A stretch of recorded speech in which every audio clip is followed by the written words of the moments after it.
Primetime News with Israel Lai. Good evening and welcome to the bulletin. Coming up, the challenge with water and electricity supply is assuming new dimensions. Now, apart from reports about newborns and their mothers being cleansed with sachet water, Joy News investigations have uncovered a link between power outages, flawed laboratory reports, misdiagnosis, and possibly needless deaths. Government has released preliminary results of investigations commissioned into gold from Ghana said to have been seized in Turkey. The Chinese company involved in controversial sale of fighter jets to Ghana has spoken out about the transactions. We'll bring you the details of what they have been saying. An 11-year-old girl whose grandparents had her buttocks called for wetting her bed is out of the hospital. And gunmen killed at least 9 health workers in Nigerian city of Kano. All these plus business, showbiz, and sports coming up next.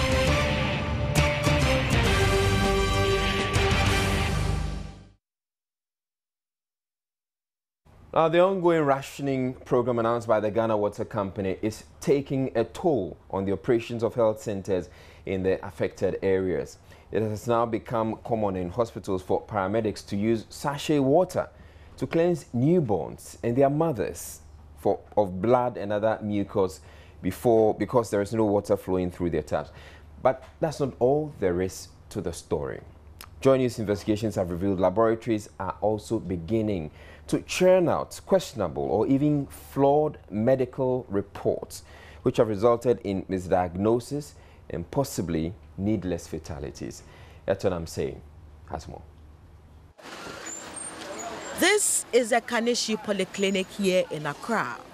On the average, the hospital receives deliveries of between 8 to 10 babies on a daily basis. For the past 7 days, the hospital has been in crisis as a result of lack of water and frequent power outages. We don't know what's happening. Now it's like every other day or every now and then the light is going off. So we have to buy, we have to fuel it with our IGF again. That's our internally generated fan again. And for this week, I think we've bought about 600 cedis already.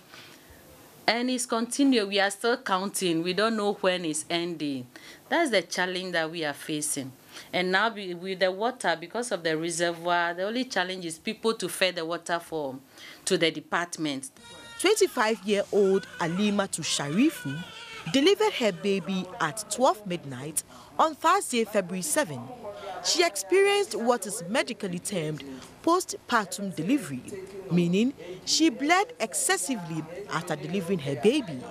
And in her case, she bled about 1,000 mils, which is equivalent to a jar of blood. Women in her condition, according to health experts, need a lot of water to clean in order not to infect her and her baby. Interestingly, as at 12:15 p.m. Friday afternoon, 24 hours after delivering her baby, Alimatu is yet to take her bath because of lack of water.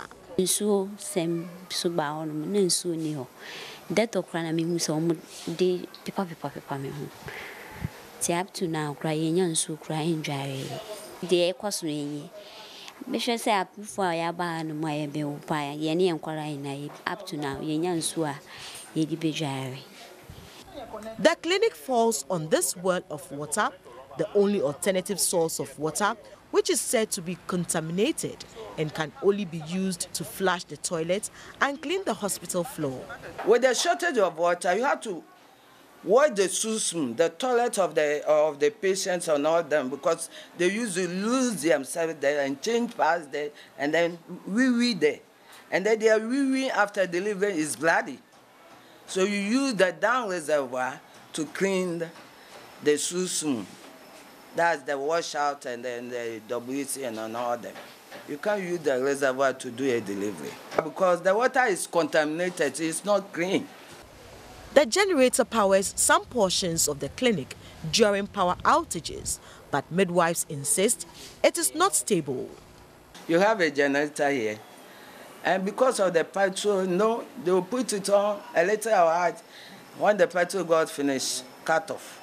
And you don't have a standby light to do it.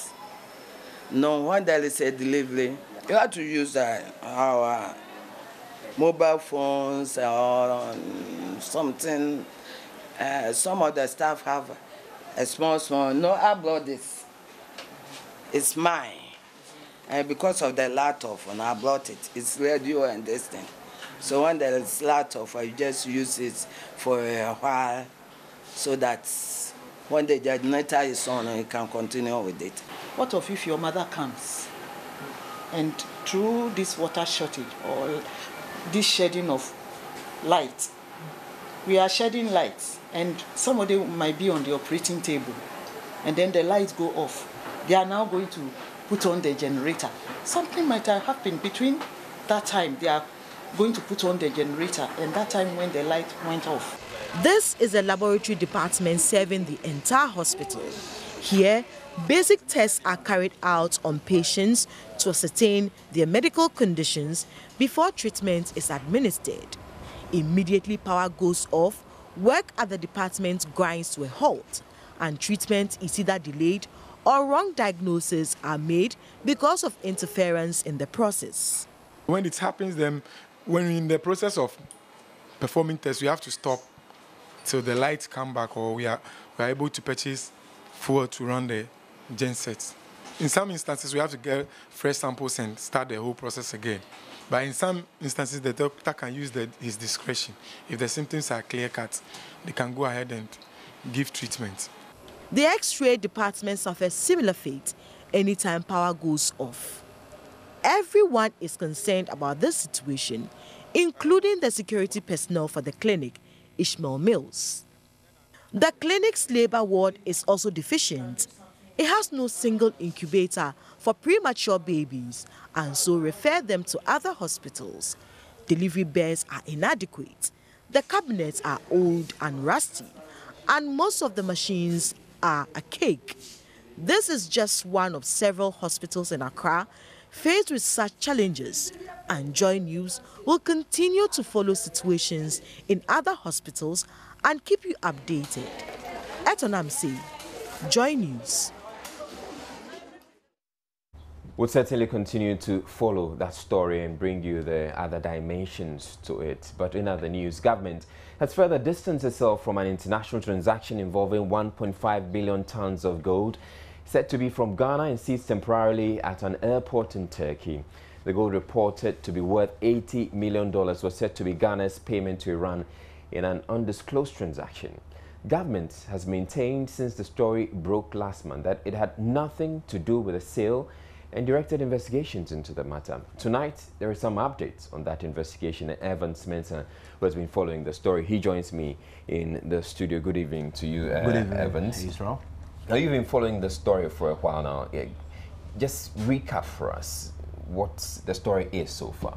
Well, the story was, as captured in several international news reports, was that a cargo jet flying from Ghana had traveled all the way to Turkey, but was en route. A destination that was reported was Iran. But when it got to Turkey, Ataturk Airport, it was seized, detained on the tarmac because the people who were basically transporting the cargo did not have the required documents. And we're told that the plane was supposed to be carrying $80 million worth of gold. That was a story then. Okay. So what do we know now, or what is government reporting so far as per the investigations? So that story triggered some controversy quite significantly, and government said, okay, BNI should investigate. Now we know what they found because the statement was issued tonight. Now the two individuals were involved, according to government's own investigation. So their names, private individuals. So they are telling us from corporate company called Omani Gold Mining Limited. And it's interesting because it goes on to say that the company itself has no visible signs of corporate entity, and therefore it was difficult to trace them, basically, essentially, and that they were involved in that transaction. Also, it goes on to say that indeed there was a flight. It confirms some of the facts of the earlier reports that indeed a flight took off from Ghana, a cargo aircraft Airbus 300 B4, arrived at the Kotoka International Airport. And if it says arrived, then the question is, Where was it Where was it originating? coming from? Because again, the earlier reports have suggested that some said it coming from Tripoli. Algeria, some said Tripoli, you know. So that again raises that question. But again, the answer then is, as far as government is concerned, it's Tripoli. The original country is Tripoli. Okay. And that filed the landing clearance at the Kotoka International Airport. And when they did the check, they scanned the cargo. It was supposed to be carrying gold bars. Now, this is what is interesting. They went ahead to do forms that will confirm what the cargo indeed is after the scanning. Now, let me clarify something. So this plane, wherever it came from, it came to Ghana, but without any gold. From what we understand, So from it government took its statements, cargo from Ghana. arrived at Kotoka International Airport, Libya, and filed the landing clearance request form in which they indicated that they were to lift gold bars as their cargo. So obviously the plane came empty as far as this government information is concerned, and then took delivery of the gold from Ghana. Now that gold, it was in a container, was scanned. They realized that it was gold bars. Now this is what is interesting. However, the Customs Division, when they were entering the details as to what they scanned, they didn't enter it as gold bars. It was entered as mineral samples. Now, this is what is interesting about that. The government statement says that while mineral samples do not attract tax liability, gold bars does attract tax liability. That's curious then. Pretty curious. It's possible that somebody didn't want us to know, or didn't want the authorities to know, that they were transporting gold bars. That is, which would have meant that they would have paid the taxes. That is one of the logical conclusions you can arrive at. But also interestingly, this detail contradicts the earlier reports. The owner of this gold, one of the gentlemen I mentioned earlier of Omanye Gold, said the worth, indeed it was 1.5 tons, but the worth is not 80 million as reported, but 62 million. And then it goes on to say that indeed they managed to get the plane off the ground in Ghana en route to Dubai, got to Turkey, did not have the documents, so were detained. The government says investigations are still continuing. They are looking for the man who was supposed to be the end man at the end of this whole transaction. But also continuing to interrogate the individuals. We are not told whether they have arrested them or not. Israel, another key question arises out of this statement. The capacity of these two individuals belonging to a company called Omanye, they can't find where they are. Questions about the legitimacy of that business, but they have the capacity to do engage in a transaction. A transaction worth 62 million gold bars without any red flags being raised. It had been done. Had it not been the fact that they were detained at Turkey, it would have been done and nobody would have known about it. That is a curious details that indeed today the executive director of Dankwa Institute we spoke to earlier on Joy News Radio said, again, it raises more questions than answers, and government will have to come again. Certainly. Thank you very much, Evans Mensah, and to you, the viewers. We'll continue to follow up on this particular story. As you know, government is saying that these are just preliminary investigations, and so certainly there will be more coming up. But in other news, the government of Ghana may not have transacted an illegal deal, after all, in the purchase of 2 K-8 fighter jets some 6 years ago. British arms dealer Christopher McDowell has been handed a 2-year jail term by a British court for illegally supplying Ghana with the 2 aircraft without license. But the China National Aero Technology Import and Export Corporation has come to the country's defense, saying the company supplied the said aircraft to the Ghana Air Force. The Chinese company, in a press release obtained by Joy News, noted that Chris McDowell was their agent in the region that includes Ghana, and therefore it was him who introduced the company to the Ghana Air Force, and with the intention of supplying the said K-8 aircraft. It added, and I quote, "It is important to mention that once the introduction had been made, and then went on to deal with the Ghana Air Force and the government of Ghana directly." In relation to the court case in which McDowell has been handed a 2-year jail term, the release noted this is purely a UK technical procedure that has nothing to do with us or the Republic of Ghana, and in no way makes the deal between us illegal or fraudulent.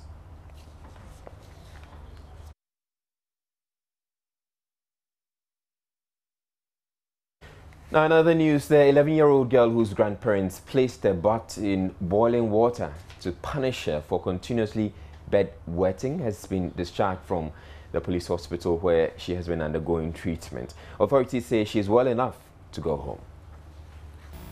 The young girl was brought to the hospital severely injured around her abdomen and her buttocks as she was forced to sit on boiling water as punishment for continuously wetting her bed. Authorities at the police hospital discharged her as they say her wounds have healed.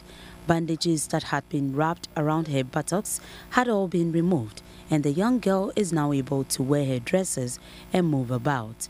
She told Joy News she can now go about her normal activities and was happy to be discharged from the hospital. Tell us, how were you feeling when the whole thing happened?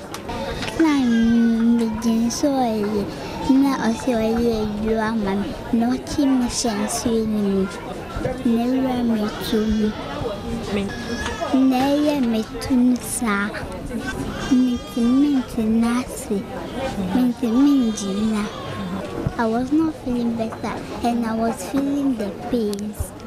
After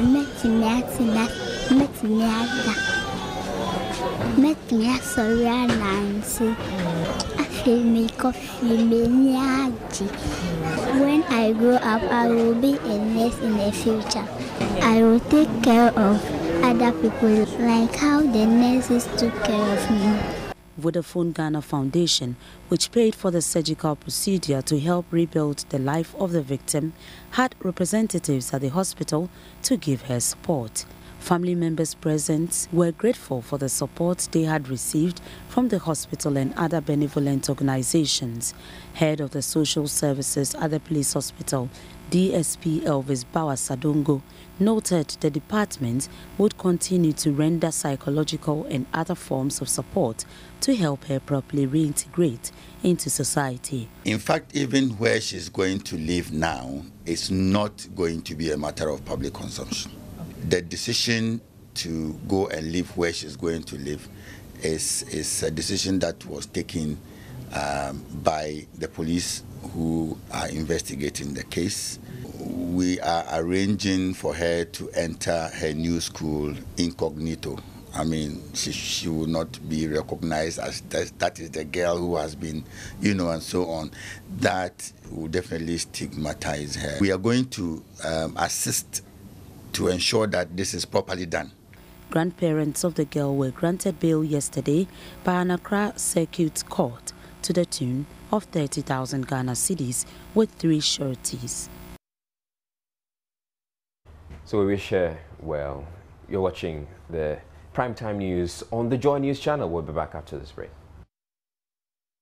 6 more ministers were grilled today by the Appointments Committee. Sherry Aite, nominee for Health; Elvis Ifriankra, nominee for Youth and Sport; Dr. Henry Seidu Dana, nominee for Chieftaincy and Traditional Affairs; Kwesi Ahoy, nominee for the Interior; and Mark Wayongo, nominee for the Defense Ministry, appeared before the committee as scheduled. Minister-designate for the Bonahafo region, Eric Poku, was not tabled for an appearance, but nonetheless answered questions posed by the committee, including a song. The 3 things we have also spelled out in our manifesto and also in the President's vision is accessibility. In accessibility, we're talking about health for all, whether rich or poor. And then also we're looking at the financial sustainability of any health service that we deliver. How feasible any program can bring quality health delivery. Then we also have to look at the manpower, those who would deliver, the service to the community. As a country, we must begin to ask ourselves where we want to place sports. If we want sports to play a strategic role in projecting this country in a positive light, then we need to begin to look at different ways of funding sports. Because there was a time when there were issues with funding of education. We introduced the GET Fund. There was a time where there were issues with funding of the health bill. We introduced the NHIL. And so we're recognizing that by the time government pays workers' salaries, they do roads, they look at the health, education, and all that, there isn't sufficient funds. And so we must begin to ask ourselves whether we shouldn't be looking at the sports fund. And this is something that I would want to engage various stakeholders, including ordinary members, the corporate sector, so that we look at ways by which, for instance, should we have a sports raffle? Should we have some more taxes, just a minute percentage on tobacco and alcohol, for example? The Alliance of Succession program, which commenced in 2000, has shown that with continued hard work, we will be able to probably get rid of this canker of chieftain disputes in many areas. Because as we talk, we'll be able to do 11, the national institution come 11, and these 11 are lost, and we are still having another 14, which I can show you before you probably get to August or July. You would see them before the August House for you to look at and then pass them into law accordingly. The ideal population police ratio by the United Nations standards supposed to be 1 policeman to 1,000, 1 policeman to 500, 1 policeman to 500 population. In the case of Ghana, as of today, it's about 1 policeman to 1,008. And we will need to work this down, but we have scaled it down from about 1 policeman to 2,000 people down to 1 policeman to 1,008. We'll need to work this down to the ideal number of 1 policeman to 500. But this will call for resources, more recruitment into the police service, and adequately equip such personnel when they are recruited so that they can perform the service that is expected of them. It is true I don't have a military background, but you will agree with me that appointments to that position is not a military, or they are not military appointments. We have all the tough military men there, the CDS, or the service commanders. What I will be doing in the ministry will be to help in the administration, the formulation of policy, together with the Ghana Armed Forces Council. What I'll be doing is to facilitate the retooling, the resourcing, and the training of the military. On page 1 of his CV, he says hobbies, reading and singing. I would like him to sing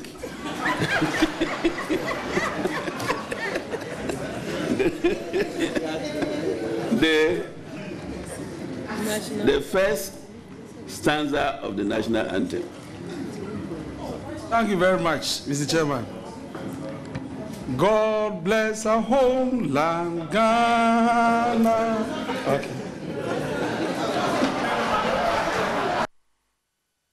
Okay, Honorable Ahi. A cocoa farm. It's a private talk. And that one should have been cancelled by Mr. Chairman.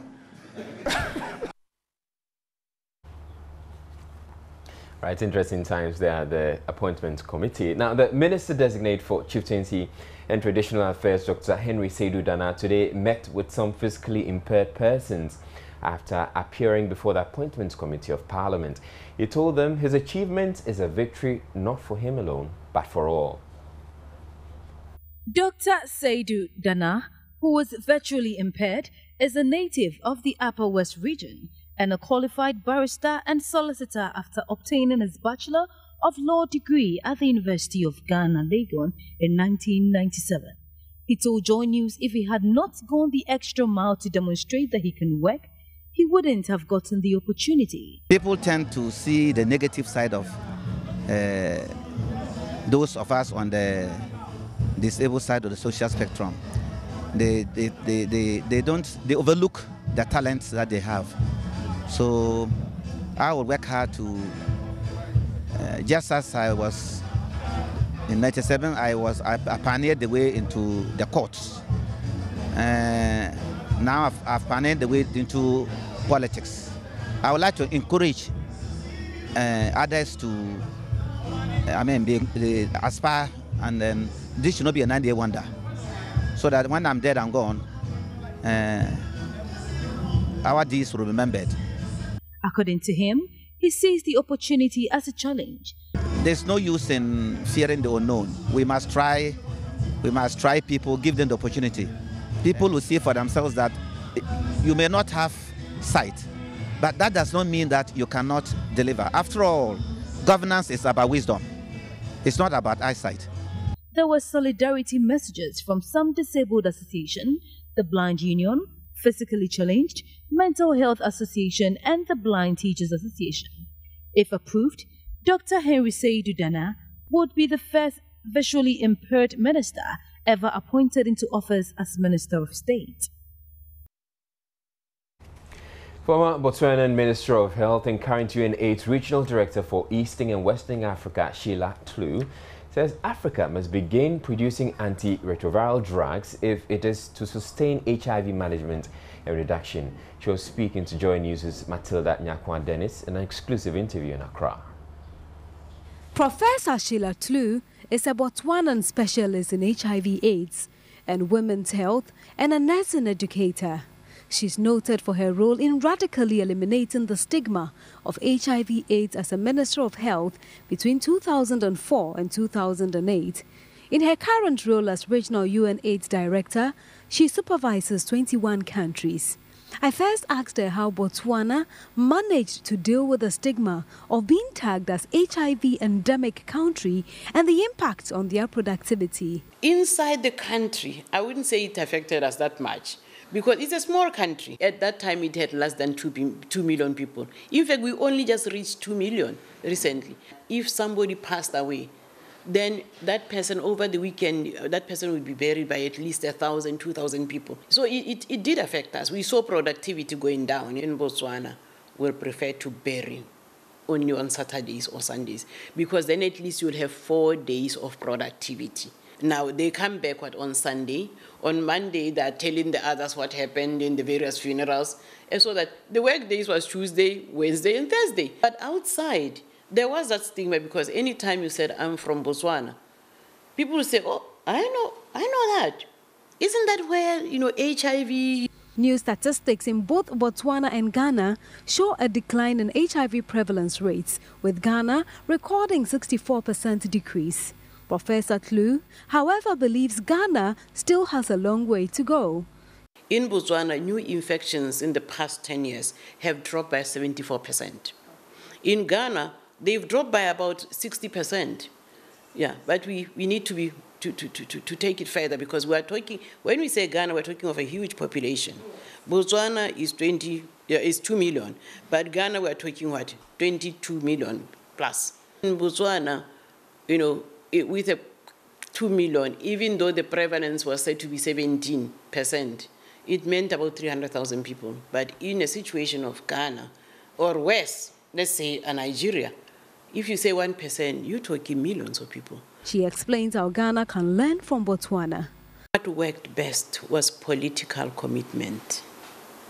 We had a president who was very much committed. And I know now with your new president, he is that much committed.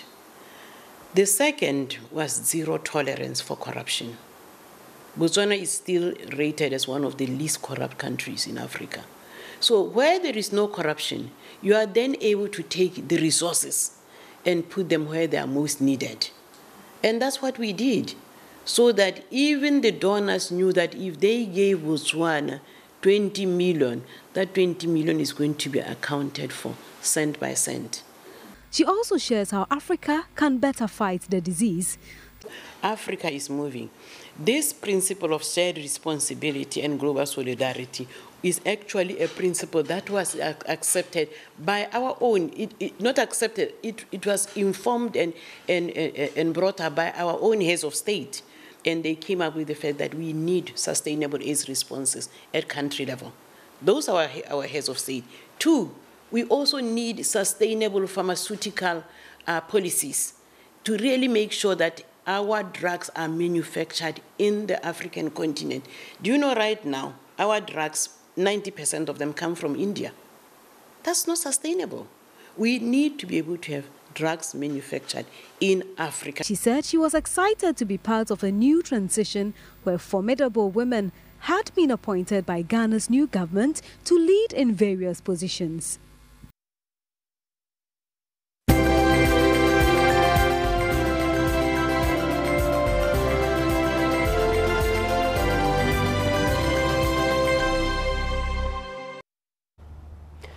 In business, President John Dramani Mahama has called for greater private sector investment in agriculture. He was addressing a team from the Prairie Volta Limited, formerly known as Avaime Rice Project, who were at the Flagstaff House to present yields to him. They have also promised a 6,000 hectare expansion. The 6,000 hectares should translate at the end to something like $50 million a year into the coffers. Maybe a third of it will be a profit. About 1,000 outgrowers will be hired and resourced to produce 3,000 of these hectares. Although no indications were made about who will produce the next 3,000 hectares of rice, leader of the team from Prairie Volta Limited, Nana Atodazi, said if this is realized, 10% of the country's rice needs will be met. We import so much rice into this country. A lot of our foreign exchange goes into rice importation. We have the sun, we have the land, the farm or the Volta River runs into the sea as fresh water, which can almost be drunk. We don't do anything with it. That's something that we should reverse. We at PVL believe that it is doable. President Mahama said government will ensure this becomes a major pillar of food security and source of income through exports. And it is our intention to continue to increase rice production so that we can not only feed ourselves, but it is a good export product. And so if we're able to increase our production, the market is, unlimited. Ghana can become a net exporter of food rather than a net importer. And I feel sad when we have to import things for which we have a comparative advantage to produce. And we can produce the same quality, for the supermarkets that we have here. And so we're continuing to challenge our entrepreneurs and the private sector to realize that agriculture is a business in which you can invest and make handsome profit. He said government will create an environment to nurture rice production and exports.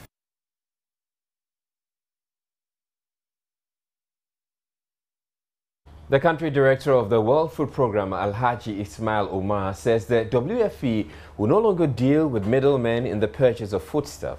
He says the program will now directly buy from the local Ghanaian farmers, as this will help empower them and eliminate the middlemen who often exploit the farmers and fleece the WFP. Alhaji Ismail made the statement in Wa at a forum organized by the WFP and the Ghana Education Service. Rafiq Salam's report from Wa. The forum brought together district directors of education, officials of the Regional Education Office, headmasters and some members of farmer groups in the region. The aim of the forum is to look for ways of improving and sustaining the school feeding program. The country director of the World Food Programme, WFP, Alhaji Ismail Omar, stated that the WFP is investing substantially in the Upper West Region school feeding program because food insecurity in the region is very high. Alhaji Ismail said due to the food insecurity situation in the region, the World Food Programme feeds 480 schools in the 3 northern regions, with half of that number in the Upper West region. He explained that the program will buy foodstuff directly from the local farmers to help empower them and to eliminate middlemen who buy foodstuffs from the farmers at cheaper prices and sell them to the WFP at higher prices. We are favoring Upper West region. It is because we are the World Food Programme and we are targeting where the food insecurity is high. Upper West region food insecurity situation is high compared to the other 2 regions. The Deputy Director General of the Ghana Education Service, Charles Ahetochega, thanked the WFP for the support offered the education sector over the years. We need to feed on local rice, we need to eat our TZ, we need to eat our Tubani, we need to eat some of the fruits that are here. I remember in Bolgatanga, the factory was producing Dawadawa jam. So there's Dawadawa, then vitamin B, rich in all these places. So we need to introduce all of that into our food chain. And I'm happy that today we are moving, in fact we have been moving in that direction for a long time, but today we are demonstrating the other aspects of the partnership that we have with World Food Programme. The Chief Director of the Upper West Regional Coordinating Council, RCC, J.B. Atuguba, pledged the Council's support for the smooth implementation of the program. The number of infrastructural projects that have been put up is really very, very, very significant, both at the tertiary level and the basic level. At the basic level, the idea is to phase out schools on the trees. The idea is to ensure that school infrastructure is provided in every hamlet so that school children can have convenient places, ideal places for their teaching and learning. The WFP also donated a Toyota Hilux to the Regional Education Office to support the program. EU leaders have reached an agreement on the budget for 2014 to 20 after lengthy talks in Brussels. European Council President Herman Van Rompuy announced the deal and said in a statement it was worth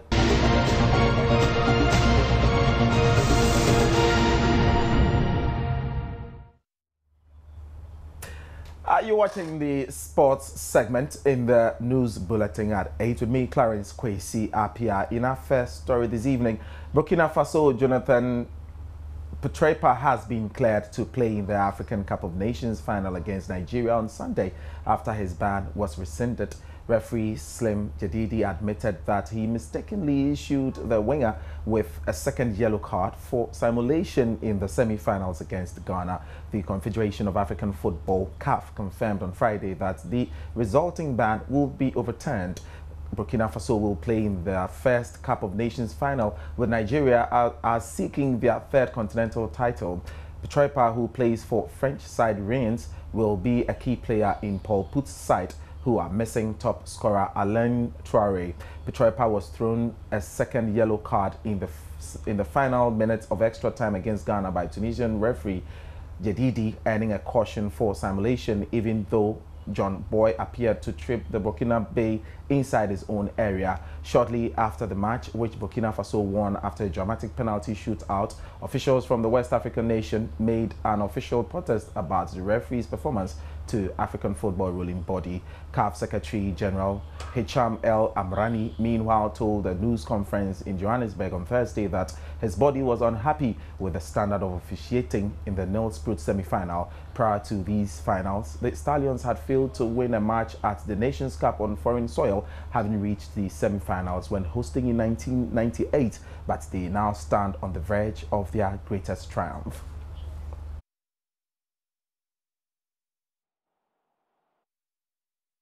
Back here in Ghana, Minister-designate of Youth and Sport Elvis Afriankra says he would work with the GFA towards achieving its goals and objectives both locally and internationally. Elvis Afriankra made this statement today when he appeared before the appointment committee at the Parliament House in Accra.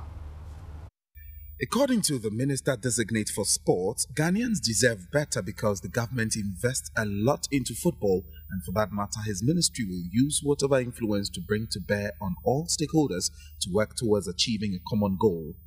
The government pumps money into football, and Ghanaians deserve better. They deserve good results. We deserve to win trophies. So it's a legitimate concern, and I believe that there must be engagement with the various football authorities. I have no intention of interfering, but as representing the government, when I'm giving the nod, I would use whatever influence I have to bring to bear on the technical team and all the stakeholders. That is one area that we are deficient, and we should take a second look at it. Answering a question on how the Black Stars players can improve on their penalty takes, the minister-designate proposed that he will liaise with the technical team to devise ways to include experienced players to encourage the young ones on how to improve on their penalty kicks. This morning I heard one of the former players saying that if you look at the Nigerian team, they brought in some of their old players who they didn't have any role in selection, but psychology, motivation, and just being around, sharing ideas, it helps. Perhaps those are some of the things that we should look at. Honorable Member, like I said, that will be part of the diagnostic process when we diagnose all the problems, and I believe this House has a committee that deals with sports. You would also have a major input, and all of us would make an input and would see the best ways forward to deal with this issue. The Black Stars will play Mali on Saturday for the third position of the AFCON 2013 tournament ongoing in South Africa. Right, so thanks very much, Clarence, for bringing us the sports. And I know he wants to ask me a question. He wants to ask me whether Ghana is going to win the third place or not. I mean, I'll take any. I'll take any. So are we going to take the third position? So I knew you were going to ask me that, right? The fourth position. Which one would you going for? I really don't mind. Anyway, we hope for the best for them, God willing, tomorrow. Whichever way. Personally, I hope that they take the third position. And it looks like God is a Burkinabe. Definitely. It looks like it. Thank you very much, Clarence. We have Marian Ture. She's somewhere in the studio. She's bringing showbiz shortly. But in Ghana, this law has been so much violated that it is very common to see pirated audio and video CDs openly displayed on the markets. Perpetrators of this unscrupulous acts use all manner of equipment, ranging from DVD players, computer laptops, and audio mixers. Copyright infringement is a very serious offense. That's why it's very clear and explicit in the law that it carries both civil and criminal penalties. Stealing other people's creativity, I mean, something that's come out of intellectual activity. And this is a very serious criminal offense. As part of efforts to rid the market of music pirates, the Ghana Music Rights Organization, GAMRO, embarked on an operation last week at Abekala Pass. The operation saw the arrest of 7 people who were sent to the Tesano police station and subsequently processed for court. On Monday, February 4, when the case was called at the Sanitation and Motor Court, presided over by His Worship Emmanuel Nana Entry-Berima, one of the arrested persons, Kwejo Jemfi, pleaded guilty to the charge of illegally reproducing and distributing audio works and was sentenced to a fine of 6,000 Ghana cedis, or in default, serve a 2-year prison term.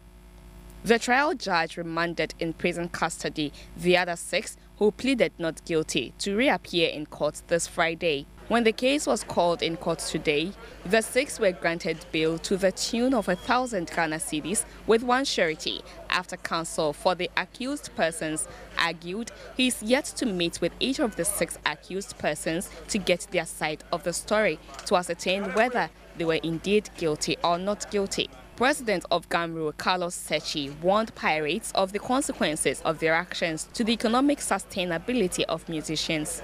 We want people to stop stealing and destroying the nation's wealth and impoverishing creators. Many creators have died as paupers. Some of them are living paupers, and this must stop. GAMRO has meanwhile hinted. Now to some very interesting news, perhaps good for the ladies and bad for the guys, because they won't get to see anything anymore. Celebrities and audiences who are booked for the Grammys this Sunday have been ordered to wrap their bodies adequately for the event.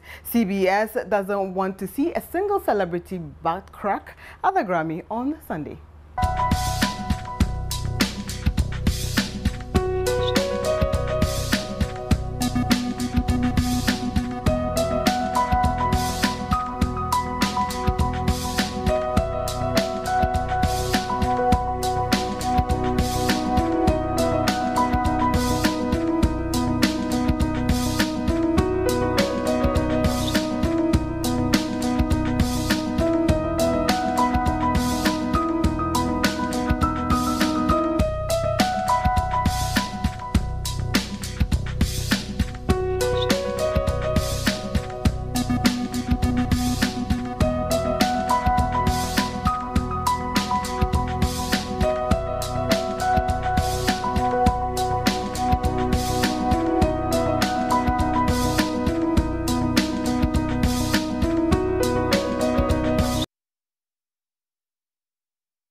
Right, so we go straight to our Facebook wall and what people have been saying about the bulletin we've had this evening. Matthias Sugar says, poor child, now Ghana just has to abolish physical punishment like caning of their children and we can all scream victory. And I'm sure the story is in relation to the girl, the 11-year-old girl who has been discharged from the hospital. Now, Samuel Zover says, the poor performance of our utility services are causing more harm than good.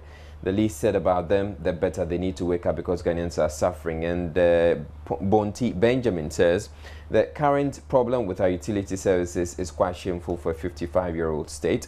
And then wish the girl a speedy recovery. That's from Iverson Quay. And Kwame Kpeli says, very happy for the 11-year-old girl. Hope the parents will learn from this. That's it for the bulletin. Before we go the quick round through our top stories. Now, the challenge with water and electricity supply is now assuming new dimensions. Apart from reports of our newborns and their mothers being cleansed with sachet water, Joy News investigations have uncovered a link between power outages, flawed laboratory reports, misdiagnosis and possibly needless deaths. Government has released preliminary results of investigations commissioned into gold from Ghana said to have been seized in Turkey. Now, the Chinese company involved in the controversial sale of fighter jets to Ghana has spoken about the transaction for 11-year-old girl whose grandparents had her buttocks scalded for wetting her beddies out of the hospital. That's some good news. And gunmen kill at least 9 health workers in Nigerian city of Kano. That's it for the bulletin. My name is Israel. For more news, go on to myjoyonline.com. Have a good evening.